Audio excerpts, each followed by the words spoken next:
আসসালামু আলাইকুম ওয়া রাহমাতুল্লাহি ওয়া বারাকাতুহু।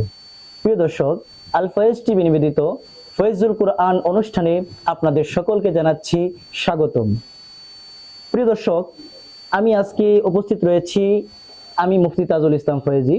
আমাদের মাঝে আপনারা দেখতে পাচ্ছেন উপস্থিত রয়েছেন আমাদের একজন অতিথি, যিনি ইতিমধ্যেই আলহামদুলিল্লাহ সারা বাংলাদেশে যাকে সকলেই চিনে, মুফতি আবু হানিফ মাহমুদী সাহেব, যিনি বহু মাদ্রাসায় বুখারী শরীফের দর্স দিয়ে থাকেন এবং যিনি মার্কাজুন নূর আল ইসলামী মাদ্রাসার সম্মানিত প্রতিষ্ঠাতা প্রিন্সিপাল আমাদের মাঝে উপস্থিত রয়েছেন। তাকে পেয়ে আমাদের আল ফয়েজ টিভির পক্ষ থেকে হযরতকে জানাচ্ছি আন্তরিক শুভেচ্ছা এবং অভিনন্দন।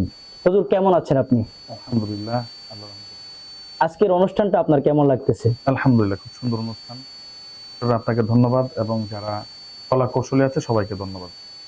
অসংখ্য ধন্যবাদ আপনাকে। প্রিয় দর্শক, আমাদের মাঝে বেশ কিছু প্রশ্ন এসেছে। হুজুর যেহেতু আমাদের স্টুডিওতে উপস্থিত রয়েছেন, আমি একে একে সেই প্রশ্নগুলো বলবো, আশা করছি হুজুর উত্তর দেবেন ইনশাআল্লাহ। 1 নম্বর প্রশ্ন আমি পড়ে শোনাচ্ছি।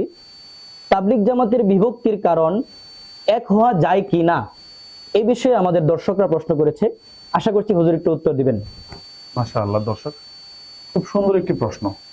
আসলে এটা তো বর্তমানে বাংলাদেশের খুব সুপ্রসিদ্ধ একটি জিনিস যে তাবলীগ জামাতের বিভক্তির কারণ। এটা আসলে এখন মোটামুটি সবাই জানে যে তাবলীগ জামাতের বিভক্তির মূল কারণ হচ্ছে আমাদের সবাই জানে বাংলাদেশের যিনি সবসময় আসতেন মাওলানা সাহাদ সাহেব ইন্ডিয়ার, তার কিছু ভ্রান্ত কথার কারণে মূলত বিভক্তির মূল কারণটা। যেমন আমি যদি সংক্ষেপে বলি, উনি কিছু কথা বলেছেন এবং উনি নিজেকে স্বঘোষিত আমির দাবি করেছেন এবং কিছু কথা বলেছেন। এইটার যখন প্রতিবাদ বাংলাদেশের সচেতন উলামায়ে কেরাম করলেন, তখন এখান থেকে মূলত সাহাদ সাহেবের যারা অনুসারী আছে তারা মূলত এখান থেকে বের হয়ে চলে গেছে।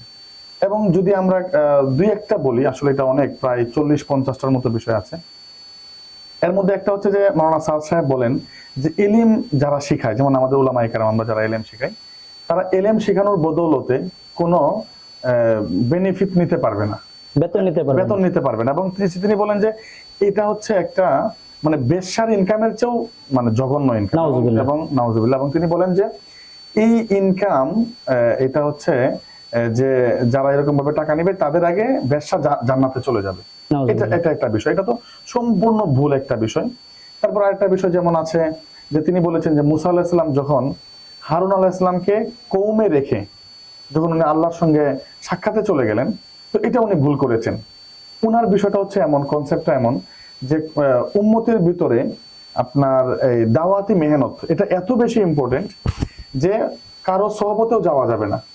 তো মুসা আলাইহিস সালাম আল্লাহর সহবতে গিয়েছেন, তিনি এটাকেও রদ করে দিতে চাচ্ছেন, একটা বিষয়। তো এরকম বেশ কিছু বিষয় যখন মাওলানা সাদ সাহেব এরকম বলতে লাগলো, তখন উলামায়ে কেরাম এটা নিয়ে প্রতিবাদ জানালো। তখন আসলে যারা সঠিক পক্ষের লোক তারা তো আলহামদুলিল্লাহ উলামায়ে কেরাম যারা আছেন তারা এর সাথে জড়িত আছেন এবং সাদ সাহেবের অনুসারী যারা তারা আসলে পৃথক হয়ে গিয়েছেন, একটা বিষয়। আরেকটা বিষয় আপনি বলেছেন যে দুই পক্ষ একত্র হওয়া সম্ভব কিনা। এটার জন্য আসলে আমি একটা ছোট্ট উদাহরণ দিই। মনে করেন একটা এলাকাতে একদল লোক নামাজ পড়ে আর একদল লোক নামাজ পড়ে না। এখন যদি বলে যে আমরা দুজন একত্র হয়ে যাই, তাহলে তো যারা নামাজ পড়ে না তারা যদি নামাজে শরীক হয়ে যায় যে আজকে থেকে আমরা নামাজ পড়বো, তাহলে তো একত্র হওয়া সম্ভব। তখন সবাই নামাজি হয়ে গেল। কিন্তু যদি এটা বলে যে আমরা নামাজ পড়ি না, তাহলে যারা নামাজ পড়ে তারাও আমাদের সঙ্গে চলে আসুক, সবাই নামাজ পড়বো না, তাহলে এইটা নিয়ে তো আর একত্র হওয়া কোনোভাবেই সম্ভব না।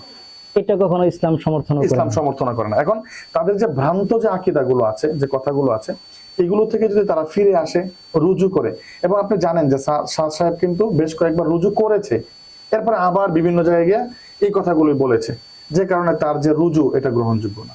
তো উনি যদি সবগুলো তার ভ্রান্ত গুলা যদি উনি রুজু করে, উনি যদি এগুলো তওবা করে, তাহলে একত্র হওয়া সম্ভব। ধন্যবাদ শেখ, আপনি চমৎকার একটি উত্তর দিয়েছেন। প্রিয় দর্শক, আমাদের কাছে আরো বেশ কিছু প্রশ্ন এসেছে। যেহেতু শেখ আমাদের কাছে বিভিন্ন প্রশ্নের উত্তর দিচ্ছেন, দর্শকরা প্রশ্ন করে বেড়াচ্ছেন, একের পর এক প্রশ্ন করতেছেন। আমরা দ্বিতীয় আরেকটি প্রশ্ন নিচ্ছি।